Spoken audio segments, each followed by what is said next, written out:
Salam sejahtera untuk kita semua.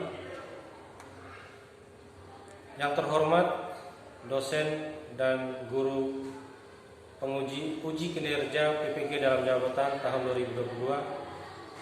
Perkenalkan, nama saya Adelbertus Jimidiatus Sekoraja, SPD. Saya guru di SMKS Tawatana, Keopante. Pada hari ini Selasa, tanggal 13 Desember 2022 akan melaksanakan kegiatan PPL dalam jabatan untuk memenuhi uji kinerja dalam jabatan tahun 2022. Untuk lebih jelasnya, berikut adalah video pembelajaran dari saya. Saya mengharapkan masukan dari Bapak dosen dan guru Pamong uji kinerja PPK dalam jabatan tahun 2022 agar kedepannya lebih baik lagi. Sekian dan terima kasih.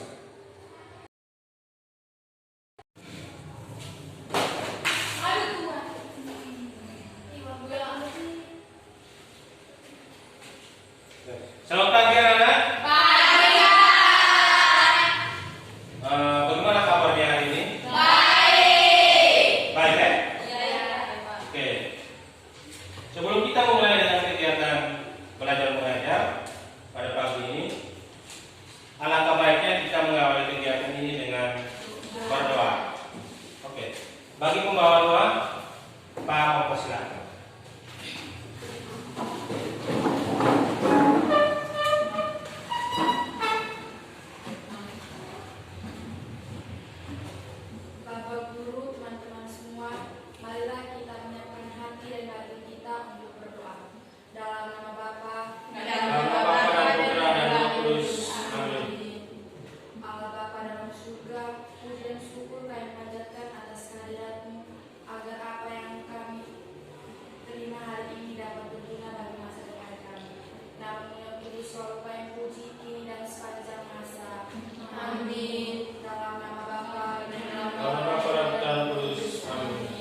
Baik, terima kasih Cika. Silakan dulu. Terima kasih.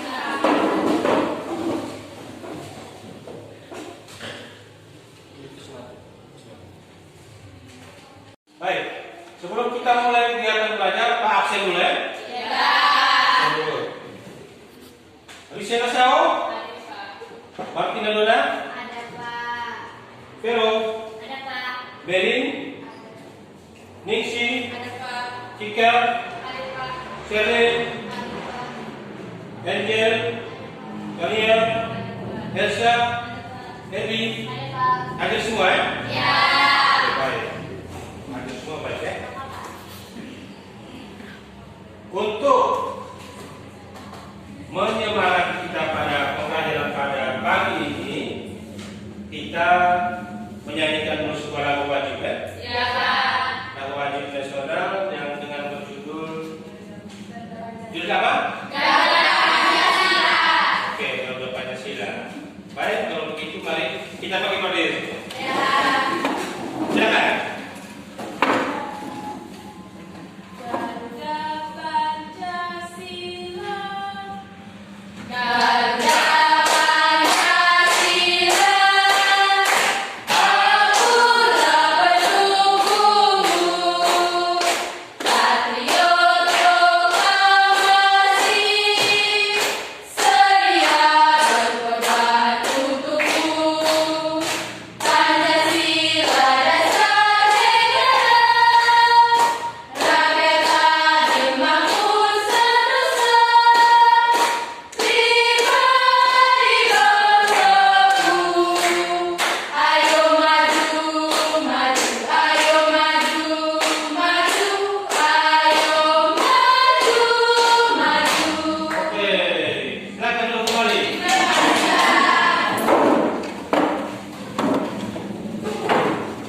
Baik, Bapak tanya dulu tentang materi minggu yang lalu. Siapa yang masih ingat? Saya Pak. Minggu yang lalu. Oke, minggu lalu. Oke, kita Tentang kemenangan lembaga-lembaga negara Republik Indonesia. ya tentang kewenangan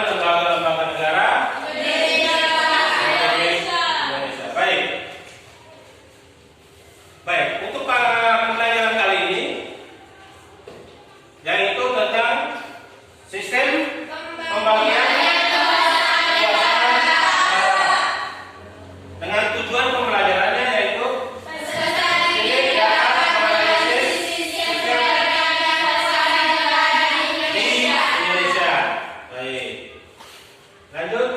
Bagian pertama.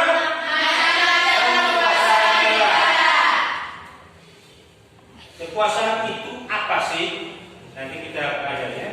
Ya, Pak. Secara sederhana, kekuasaan dapat diartikan sebagai untuk mempengaruhi orang lain supaya melakukan tindakan-tindakan yang dikehendaki. Itu secara sederhana ya. Apa saja kekuasaan negara? Menurut John Locke, menjadi tiga macam.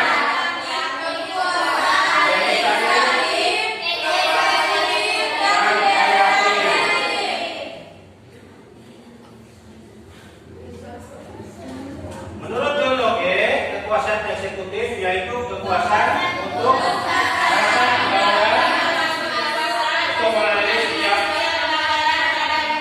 undang.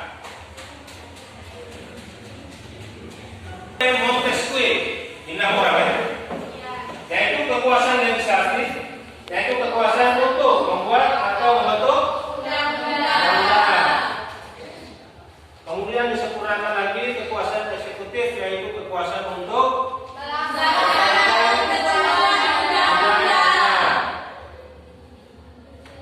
kemudian disempurnakan lagi oleh Montesquieu, yaitu kekuasaan yaitu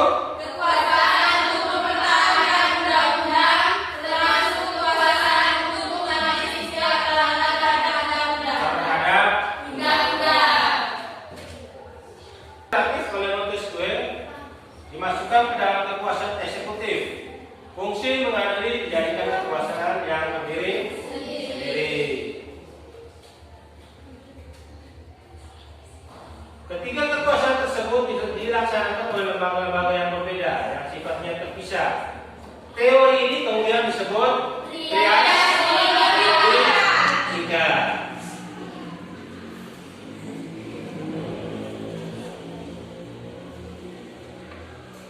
Bagian kedua, konsep pembagian kekuasaan Indonesia.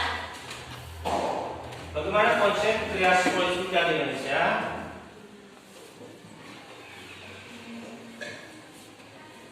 Yang pertama, lembaga eksekutif. Lihat ada. Nama siapa depan? Presiden dan wakil presiden. Presidennya siapa? Kalau wakilnya? Ma'ruf Amin. Lembaga kementerian dan non kementerian. Lembaga yang terakhir apa Pak?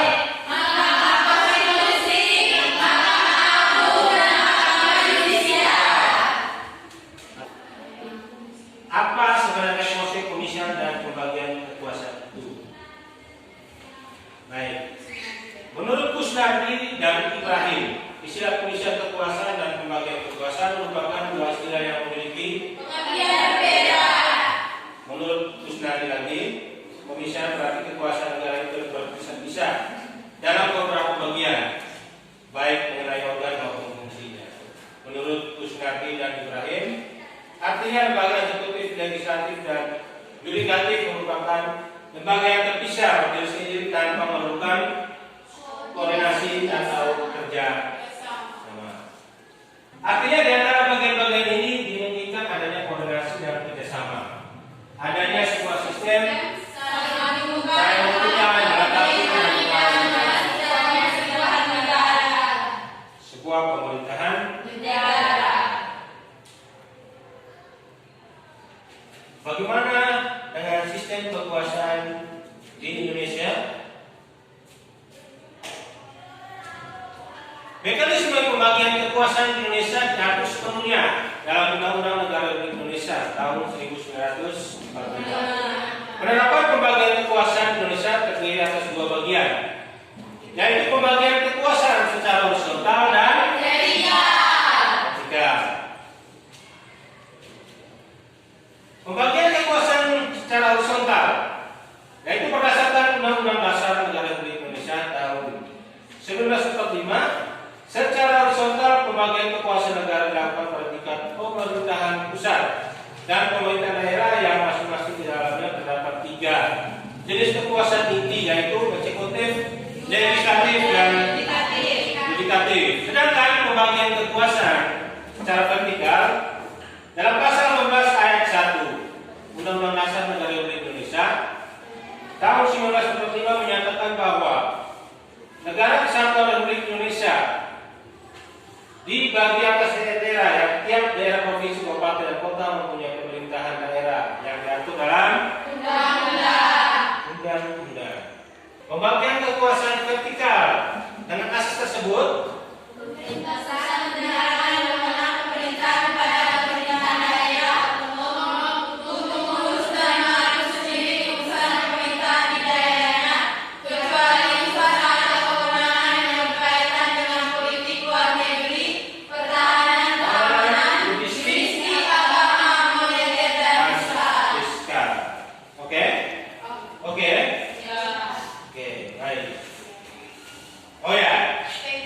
selesai ya, pembelajaran kali ini selesai.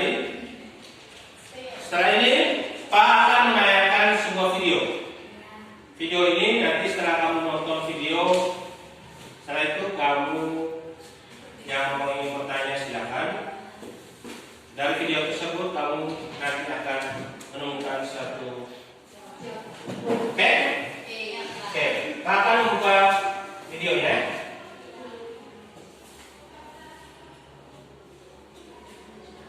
Tolong menyimaknya dengan diam-diam ya.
Oke, sudah? Sudah. Sudah nonton video tadi? Sudah. Bagaimana menurut kalian video tadi? Tayangan jelas? Jelas. Baik. Setelah kalian menonton video, mungkin ada pertanyaan. Adakah pertanyaan? Ada. Siapa yang ingin bertanya? Oke, silakan. Setelah saya menonton video tadi tentang sistem pembagian kekuasaan, saya akan bertanya tentang mengapa negara Indonesia menganut sistem pembagian kekuasaan, bukan pemisahan kekuasaan. Baik, pertanyaan mengapa negara Indonesia menganut sistem pembagian kekuasaan, bukan pemisahan kekuasaan. Oke, baik, silakan duduk kembali. Baik, dari pertanyaan tadi siapa yang bisa menjawab? Baik. Oh, oke, silakan. Jika silakan. Saya akan menjawab pertanyaan dari Benny. Indonesia menganut sistem pembagian kekuasaan karena Indonesia merupakan negara yang kedaulatan tertingginya berada pada rakyat, sehingga segala jenis perjalanan pemerintahan baik dari sistem legislatif, eksekutif, dan yudikatif harus sesuai dengan keinginan rakyat. Baik, kita berikan tepuk tangan untuk kita.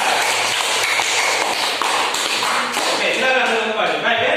Jadi itu ya jawabannya, yaitu keberadaan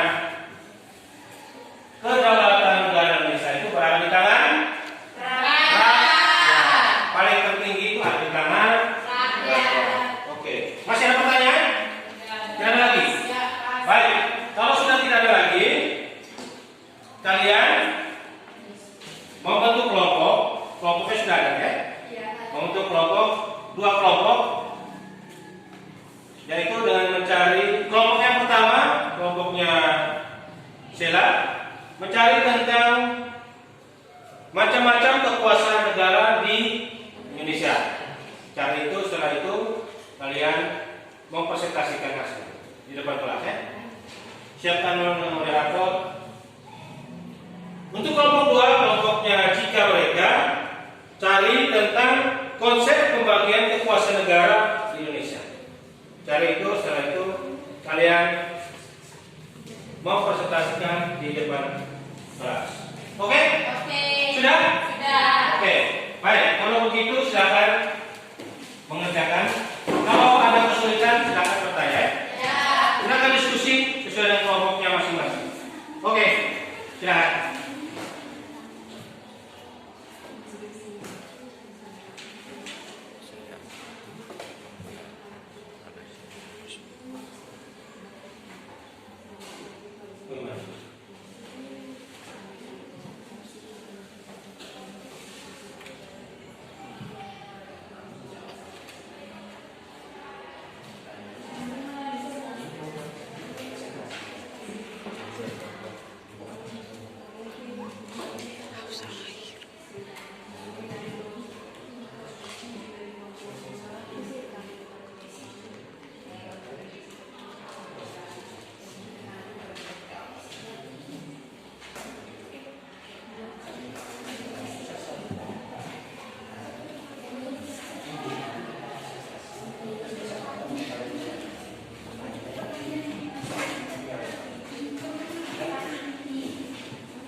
Kalau merasa kesulitan bisa tanya ya. Oke. Sejauh ini aman-aman saja? Oke, lanjutkan.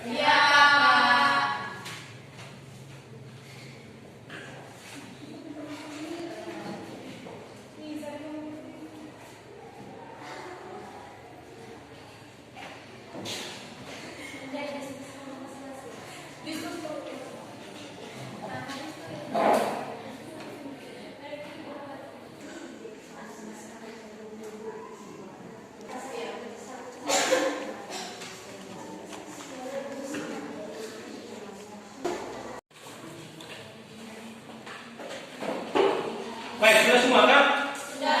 Diskusinya tadi sudah? Sudah. Kelompok 1, kelompok 2 sudah? Oke. Kalau begitu, saatnya kalian melaporkan hasil diskusi kalian dengan kelompok masing-masing. Setiap kelompok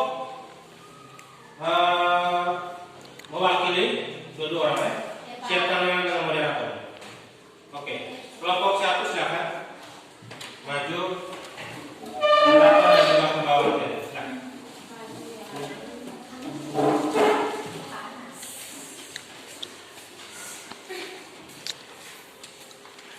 Kelompok yang lain, kelompok 2, simak ya. Simak mereka punya hasil. Setelah itu kalian bisa kasih usul saran atau pertanyaan ya. Oke, baik, silakan. Selamat pagi, Pak Guru dan teman-teman sekalian. Selamat pagi. Kami dari kelompok 1 akan mempresentasikan hasil diskusi kelompok kami. Kepada pembawa materi saya persilakan. Macam-macam kekuasaan negara. Kekuasaan negara banyak sekali macamnya. Menurut John Locke, sebagaimana dikutip oleh Rianto, bahwa kekuasaan negara itu dapat dibagi menjadi 3 macam, yakni sebagai berikut. 1. Kekuasaan legislatif, yaitu kekuasaan untuk membuat atau membentuk undang-undang.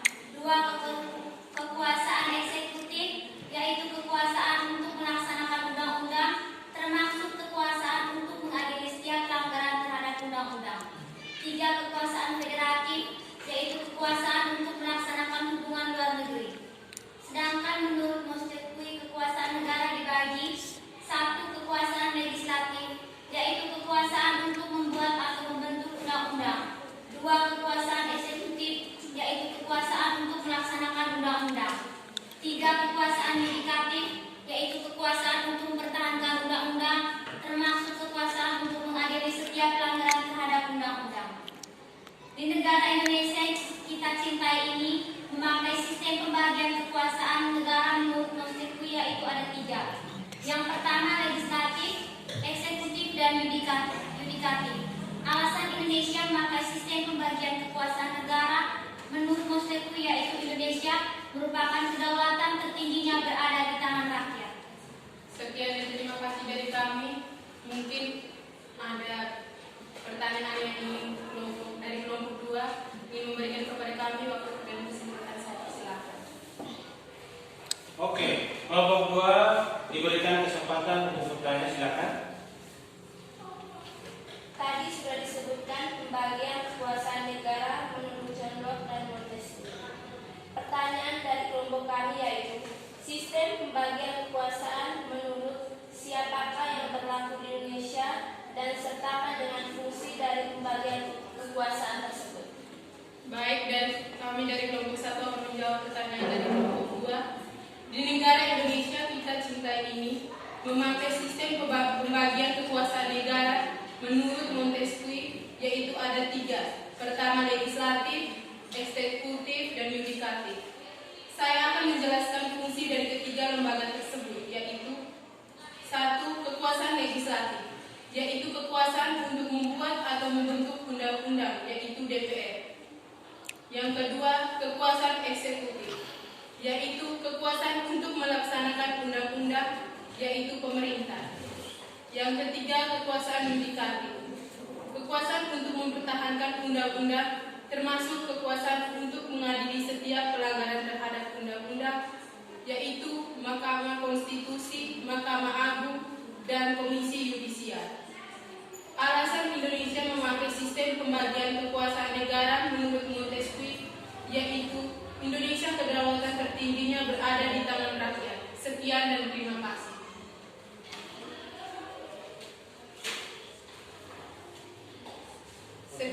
Sekian dan terima kasih hasil presentasi dari kelompok kami. Baik, kita berikan untuk kelompok yang pertama. Silakan duduk kembali di posisinya kelompoknya. Oke. Selanjutnya kita berikan kesempatan untuk kelompok 2 melaporkan hasil diskusi. Silakan. Siapa yang moderator?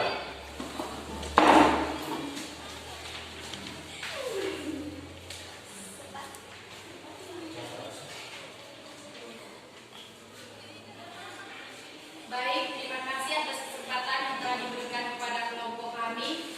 Selamat pagi Pak, selamat pagi teman-teman. Selamat pagi. Baik, kami dari kelompok 2 akan mempresentasikan hasil diskusi kami. Yang mewakili ini saya persilakan. Baik, terima kasih atas waktu dan kesempatan yang diberikan. Kami dari kelompok 2 akan membacakan materi yang sudah kami diskusikan. Carilah konsep pembagian kekuasaan di Indonesia. Menurut Undang-Undang Dasar Negara Republik Indonesia tahun 1945, 4. Kekuasaan yudikatif atau disebut kekuasaan kehakiman, yaitu kekuasaan untuk menyelenggarakan peradilan guna menegakkan hukum dan keadilan. Kekuasaan ini dipegang oleh Mahkamah Agung dan Mahkamah Konstitusi sebagaimana ditegaskan dalam pasal 4 ayat 2 Undang-Undang Dasar Negara Republik Indonesia tahun 1945. 5. Kekuasaan eksaminatif atau legislatif, yaitu kekuasaan yang berhubungan dengan penyelenggaraan pemeriksaan atas pengelolaan dan tanggung jawab tentang keuangan negara. Kekuasaan ini dijalankan oleh Badan Pemeriksa Keuangan sebagaimana ditegaskan dalam pasal 3E ayat 1 Undang-Undang Dasar Negara Republik Indonesia tahun 1945. Pembagian kekuasaan secara vertikal. Pembagian kekuasaan secara vertikal merupakan pembagian kekuasaan menurut tingkatnya, yaitu pembagian kekuasaan antara beberapa tingkat pemerintahan. Pembagian kekuasaan secara vertikal muncul sebagai konsekuensi dari diterapkannya asas desentralisasi di negara kesatuan Republik Indonesia. Dengan asas tersebut, pemerintah pusat menyerahkan wewenang pemerintah kepada pemerintah daerah otonom atau provinsi dan kabupaten atau kota untuk mengurus dan mengatur sendiri urusan pemerintah daerahnya, kecuali urusan pemerintah yang menjadi kewenangan pemerintah pusat, yaitu kewenangan yang berkaitan dengan politik luar negeri, pertahanan, keamanan, justisi, agama, moneter, dan fiskal. Hal tersebut ditegaskan dalam pasal 18 ayat 5 Undang-Undang Dasar Negara Republik Indonesia tahun 1945. Baik, kami memberikan kesempatan kepada teman-teman dari kelompok 1 untuk memberikan pertanyaan atau usulan. Oke, silakan. Saya akan bertanya kepada kelompok 2. Pertanyaannya adalah, apa arti kekuasaan dan berikan contoh kekuasaan dalam kehidupan sehari-hari di keluarga, sekolah, dan masyarakat.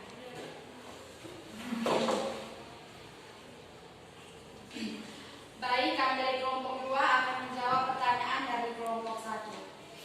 Arti kekuasaan yaitu sebagai kemampuan seseorang untuk mengaruhi orang lain supaya melakukan tindakan-tindakan yang dikehendaki atau diperintahkannya.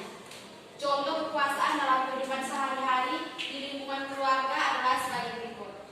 Ketika saya sedang menonton televisi, tiba-tiba orang tua saya menyuruh untuk belajar. Kemudian saya mematikan televisi tersebut dan masuk ke kamar atau ruang belajar untuk membaca atau menyelesaikan tugas sekolah. Contoh kekuasaan dalam kehidupan sehari-hari di lingkungan sekolah adalah sebagai berikut. Saya datang ke sekolah tidak boleh terlambat. Apabila terlambat, tentu saja saya akan mendapatkan teguran dari guru. Contoh kekuasaan dalam kehidupan sehari-hari di lingkungan masyarakat, ada ketentuan bahwa setiap tamu yang tinggal di wilayah itu lebih dari 24 jam wajib melapor kepada ketua RT atau RW. Artinya setiap tamu yang datang dan tinggal lebih dari 24 jam harus melapor kepada yang berwenang. Baik,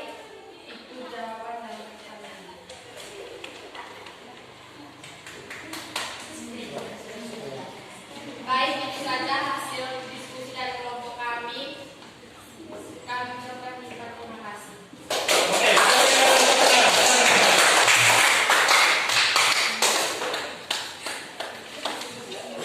oke, silakan duduk. Sudah kelompoknya masing-masing. Sudah? Iya. Baik. Untuk keseluruhannya, apa yang sudah diskusikan tadi dari kelompok 1 sampai dengan kelompok 2, hasilnya cukup baik ya? Hasilnya cukup baik.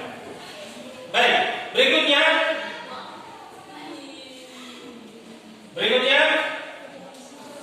Pak mau memberikan kesempatan dulu kepada anak-anak.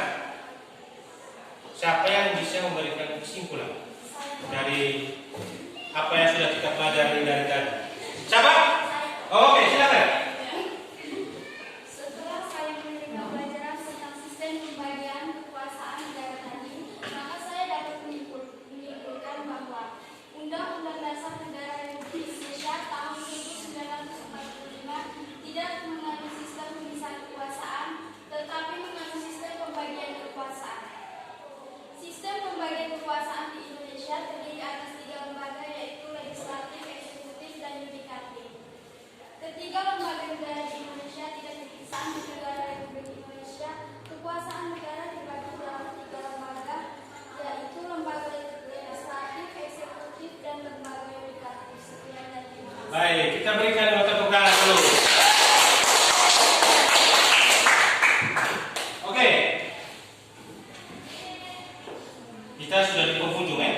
Sudah hampir selesai. Sebelum kita mengakhiri kegiatan belajar kita pada pagi ini, Pak mau tanya dulu 2 pertanyaan. Tentang pembelajaran pada pagi ini. Apakah kalian merasa senang? Pembelajaran pagi ini? Senang? Yakin? Kalau begitu apa yang membuat kalian senang? Karena menonton video.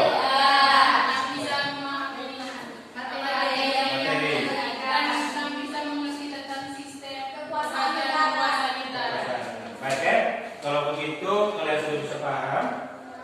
Atau mungkin masih ada pertanyaan? Yang lagi, pas ya?